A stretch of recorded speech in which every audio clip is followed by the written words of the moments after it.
In section 2, we start to look at light and understand all about light that we can on kind of a simple, straightforward basis. And the reason that we do this is because light not only has a lot of direct interactions with electrons, but it also has some similar properties to electrons. So before we understand the electron, we're going to have to understand how light works as well. Now, one of the issues with light is this concept of wave-particle duality, and that's really what the entire section of 7.2 is really getting on about here. So there's two basic properties to light. One is that it acts like a wave. So to understand what that means, let's look at what light really is on a kind of a more detailed basis. Light can be referred to as electromagnetic radiation. Now, the electro side of this just means that light possesses an electronic field. The magnetic side of it means that light possesses a magnetic field.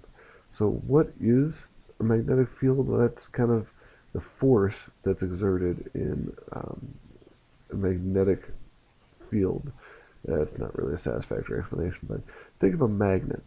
Right? You have these force lines that are coming out of the magnet on one side and going into the other, and that force line is the magnetic force applied by the fact that an object that is magnetic is within this field around the magnet. Right? And what's an electronic field? An electronic field is one that exerts a force on a charged particle. So if we have a proton, for instance, and you get it within its electronic field within the electronic field of an electron, which is negatively charged, there will be a force of attraction between those two because of their overlapping electronic fields. If you take two electrons and try and put them close to each other, as they enter into each other's electronic fields, their negatively charged electronic fields, there will be a repulsive force between the two of them. So that's the two types of fields that we see present within light, a magnetic and an electronic field. So magnets, positive and negativity. Now both of these happen at once, and both of these fluctuate and oscillate as it travels through space. So you can imagine a piece of light kind of moving along in one particular direction here. So moving along this dashed axis. So it's moving this way over time, very fast of course, but still moving in a direction. And as it goes, its electronic field component increases and decreases, meaning we get kind of more positivity, more negativity, more positivity, more negativity as it travels through space. The magnetic property also oscillates perpendicular to the light. And this is kind of a simplified view of it. There's more than just these two dimensions, but let's just focus on this for the moment. So as we're oscillating positive and negative through space, we're also oscillating kind of north-south, magnetic field-ish through space, all while traveling at some other direction perpendicular to the oscillations of the fields. If that sounds confusing and complicated, it is, but just kind of bear with me, we're getting there. So another way we characterize waves in order to understand what a wave is that a wave has some sort of length. So it's oscillating in property, so between positivity and negativity in terms of the charged aspect of it, the electric field component, for instance, and it's oscillating back and forth between those values, and the length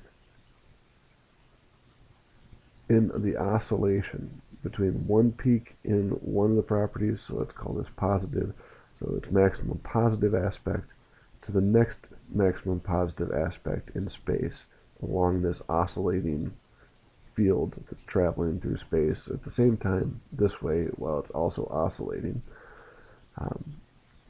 that this length between peaks is just referred to as the wavelength. This is actually given a Greek symbol that kind of looks like a T on its side, which is called lambda.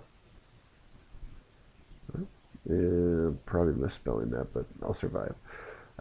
It also has an amplitude, which is kind of the magnitude of this particular aspect of the wave. So we call it positivity if we're looking at an electronic field wave traveling through space, or the electronic field aspect of light, or we could call it, the north nature if we're looking at a magnetic field aspect of light traveling through space.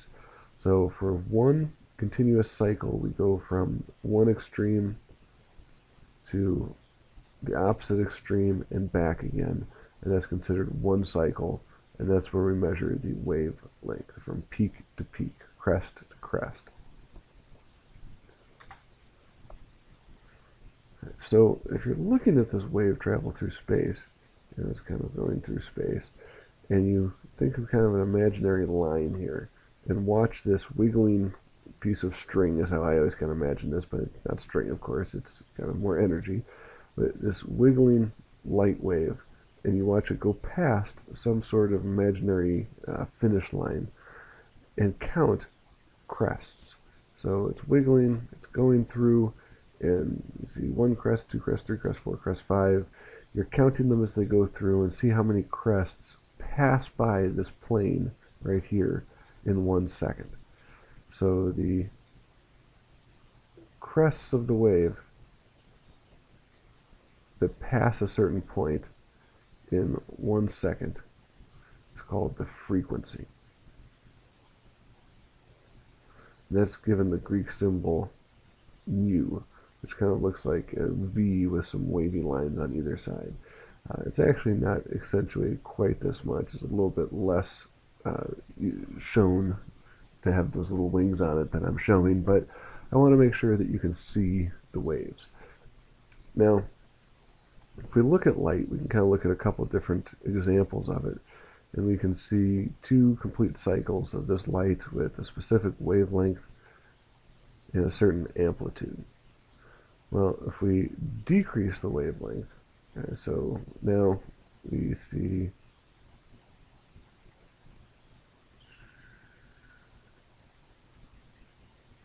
kind of superimpose this. That's drawing this wave over the top of this one. I'm trying to draw the same amplitude, but I totally failed on the bottom side, but you get the idea. The wavelength of this second example of light is only about half of the wavelength of the other. Okay, so this example is showing same amplitude, but half the wavelength. Okay, well, if it's half the wavelength and they're both traveling at the same speed, this one over here that's traveling with, get rid of this so we can see it, the wave shown in A traveling at the same speed past some imaginary point will have a lower frequency, because you'll see peaks less often because they're more spaced out, than the wave with a shorter wavelength. So as the shorter wavelength wave goes past this point, you're seeing peaks more frequently, so the frequency is higher. So lower frequency here corresponds to greater wavelength, and higher frequency corresponds to, proportional to, lesser wavelength. And you don't want to confuse this with amplitude. Frequency and wavelength are independent of amplitude. Amplitude is its own property, this magnitude of that particular characteristic, positivity and negativity, or north versus south behavior on a magnet. So if we compare B and C here, the frequency and the wavelength are staying the same, but the amplitude is smaller. Okay, so the intensity of that property is less in this case, but we have the same frequency and wavelength. And so how do we see this? How do we see these different wave type characteristics when it comes to light? Well, it turns out that we can actually perceive wavelength, and we see it as color. So if we see light of a longer wavelength, we're going to see that light more as a reddish color. As the wavelength gets shorter and the frequency, of course, gets higher because those are inversely proportional to each other. Wavelength is inversely proportional to frequency.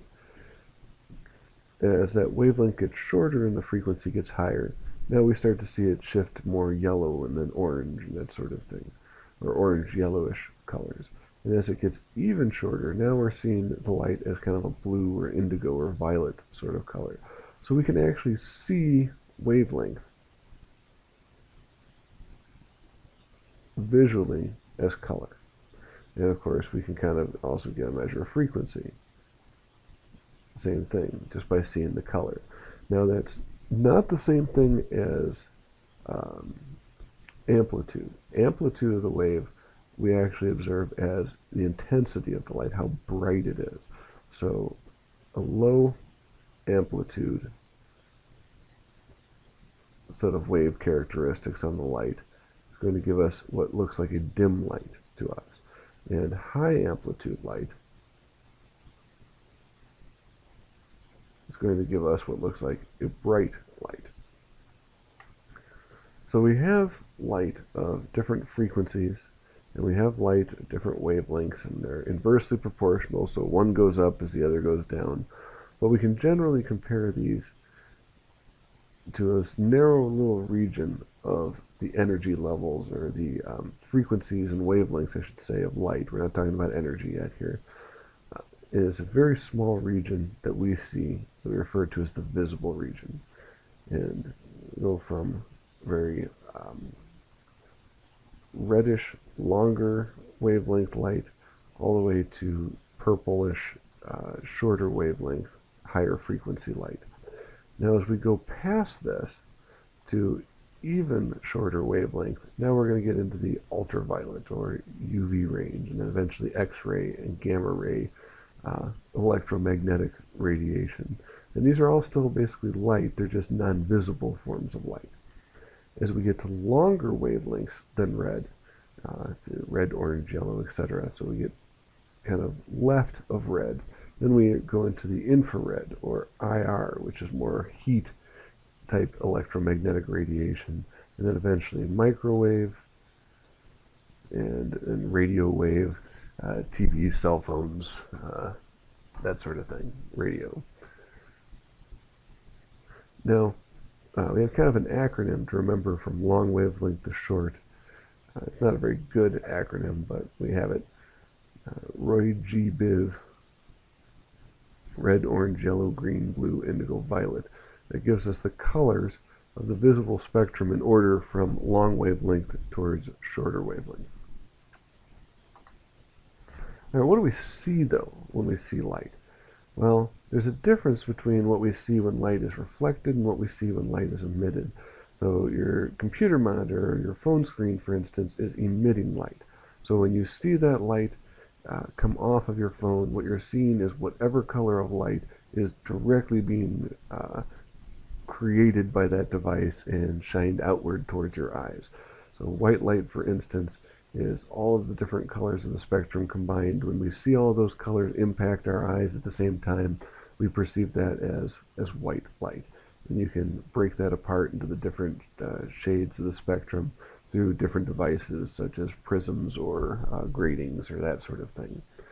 Now, when light reflects off an object, though, so an object that doesn't emit by itself, so the shirt of the woman here studying at said computer, what you see is light striking the object, the shirt. There's no light being emitted from the shirt. It's not like the shirt glows red, right? Put it in the dark, the shirt's not going to provide its own light source, for instance. But what you see is that it absorbs a lot of the light. So all of this purple, blue, green, yellow, orange gets absorbed by the shirt. And the light doesn't come back off of it. All that energy is absorbed by it. The only thing that comes back off is the red color that you see in that shirt. So when you see an object, and you see light from the room reflecting off of that object, and that's what allows you to see the object in the first place, is light reflecting it, which is why we don't see in the dark, then what you're actually seeing is what is not being absorbed by the object. So for instance, if I had some container of Kool-Aid or something like that, and let's see, we're going to call this yellow. Oh no, I can't even see right now. So we're going to say that this is a beaker of lemonade or something of that sort. Right? And I'm looking at this beaker of lemonade. What color is being absorbed?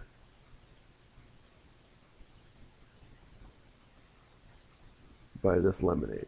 So as the light comes off of a light, goes through this, and some of it makes it to my eyes. What's being absorbed and what isn't? Well, everything except yellow is being absorbed. So all this green, blue, indigo, violet, all of this orange, the red. The only thing that's not being absorbed is the yellow. So what we see is what part of the light is not absorbed. So we have all colors for white light coming through, only yellow light makes it through. Okay, so reflected, absorbed, emitted, different things. Well, we can look at this light. We keep saying it's traveling through space, but we never said so far how fast it is. So it's traveling through space at the speed of light, strangely enough, which we refer to as a constant c. And that constant in a vacuum, meaning light actually travels different speeds through different mediums like air or water or that sort of thing. But through a vacuum, like through space, like outer space, we see light moving at about 3 times 10 to the 8th meters per second. So how fast is this? Well, you could go all the way around the world at this speed in about 1/7 of a second. So it's pretty quick. It turns out that the frequency of those wiggles as they go past a particular plane is proportional to the wavelength and how fast it's moving, right? So if we're moving faster, it'll have a higher frequency. Moving slower, it'll have a lower frequency. One of the weird things about light, and this actually leads to all sorts of weird things like time dilation and Einsteinian weird things with it almost seem like time travel-esque type aspects, but one of the weird properties of light is that light is always going the same speed through a particular medium, regardless of its color or regardless of who's observing it and how fast they're going. So the speed of light is really a constant in whatever particular medium, air, that sort of thing. So we can relate the frequency of it passing a particular point in the wavelength by just making it proportional with that speed.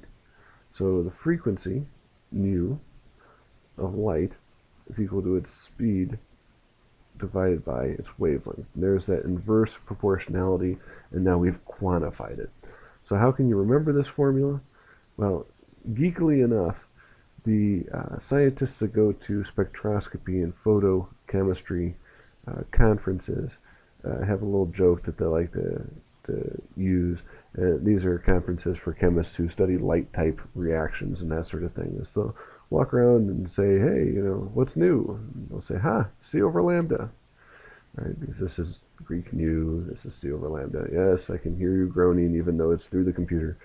It's terrible, but what's new, C over lambda? It's really kind of hard to forget that at that point. It's one of those jokes that's so bad you can't forget it. We can do some basic math with this. And all this is plugging stuff into an equation and seeing what we get. So if we want, for instance, to calculate the frequency of red light, and red light has one of the wavelengths that exist in the red area of the spectrum is about 760 nanometers for the wavelength. And this is the length, right? Meters is a length, nanometers is a short length. So if we want the frequency, we'd have to divide the speed of light by this wavelength.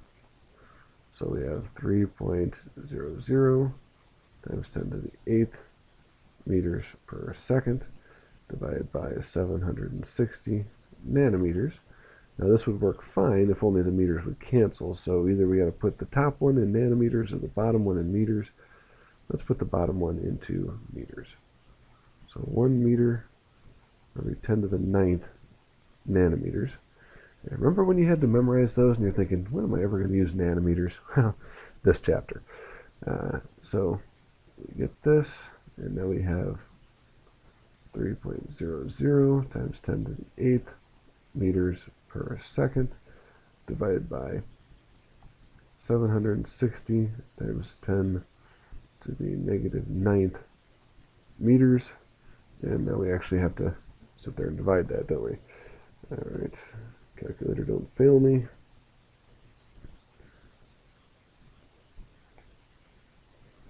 So we have 3e to the 8th divided by 760 e to the negative 9. Hope for the best. There's no way that's correct.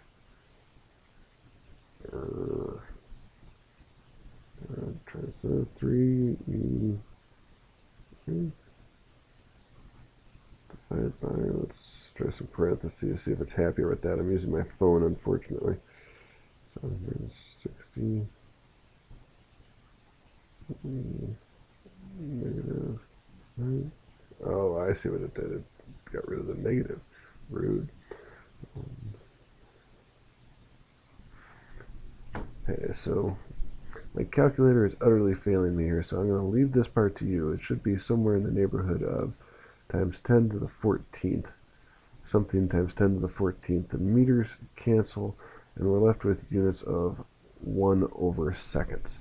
So if we have 1 over seconds, that is how many times it happens per second.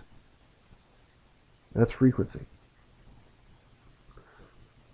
Sometimes we refer to frequency in terms of the hertz, symbol h lowercase z. But you'll see both, the 1 over seconds designation and hertz for frequency. Another property of light, in the idea that it's waves here, is that as waves travel through space, when they encounter another wave of the same sort, kind of like water encountering a wave one direction while another wave hits it from the other side, if they line up with each other in terms of the water's moving up, at the same time the water is moving up when it hits another wave, then you get a bigger overall wave. And that works the same way with electromagnetic radiation waves as well. Now with waves that hit each other where the upswell of the wave, you can think of this in water, so the wave is going up while the wave coming out the other way is kind of going down. They slap into each other, they cancel each other out, and now we don't have a wave anymore.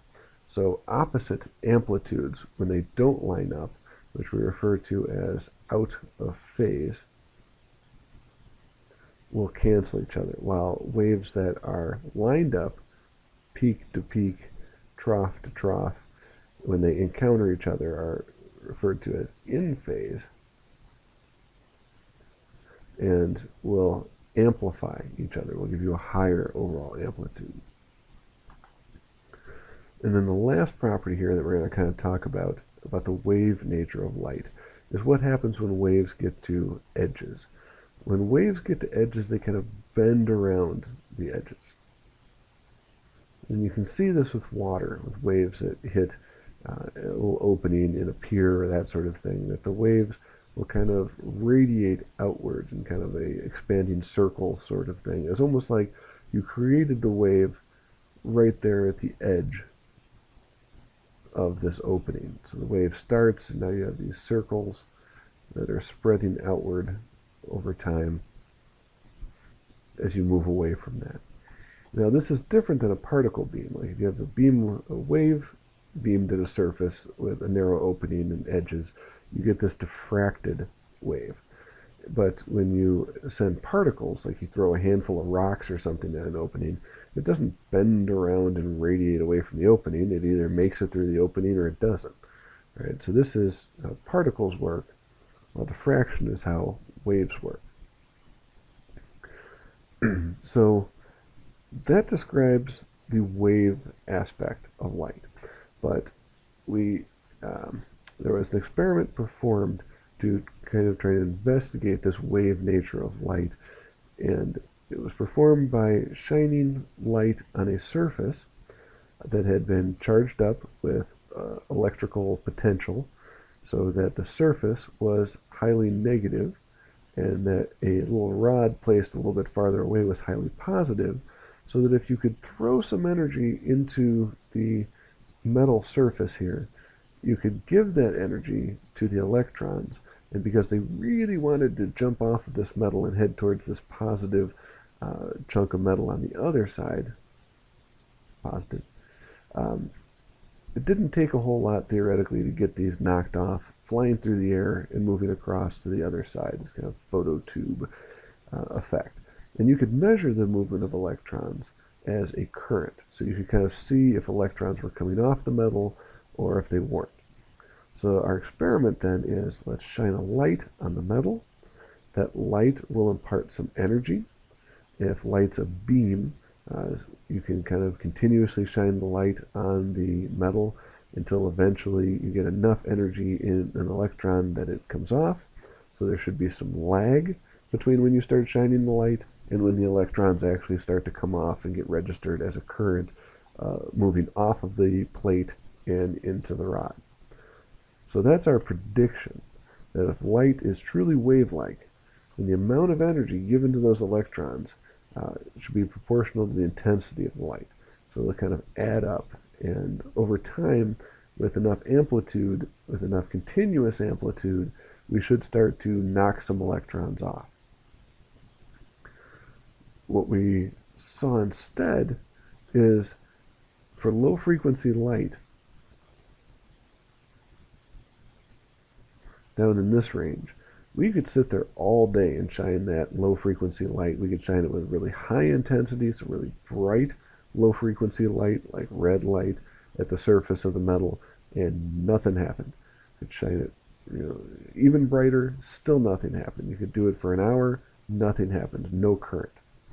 But you increase the frequency of the waves that make up that light, and then all of a sudden, right when you get to a certain frequency of light, some color, we'll call this one green, for no good reason. We'll just say green happens to be the critical frequency here where something starts to happen. Then, bam, electrons start flying off of there as that beam of light hits it. And then the intensity matters. So high frequency light causes the electrons to immediately eject off of that surface, and you get more electrons with higher intensity light then than you do with lower intensity light. But below that frequency, below that threshold of light frequency, light color, nothing happens, no matter how intense the light is that shines on it. Well, this doesn't make sense if you think of light as this continuous beam of energy that's just kind of adding up and being incident on the electrons. So light is not acting like a continuous beam of energy in this case. Light's actually acting like little discrete packets of energy floating through the world.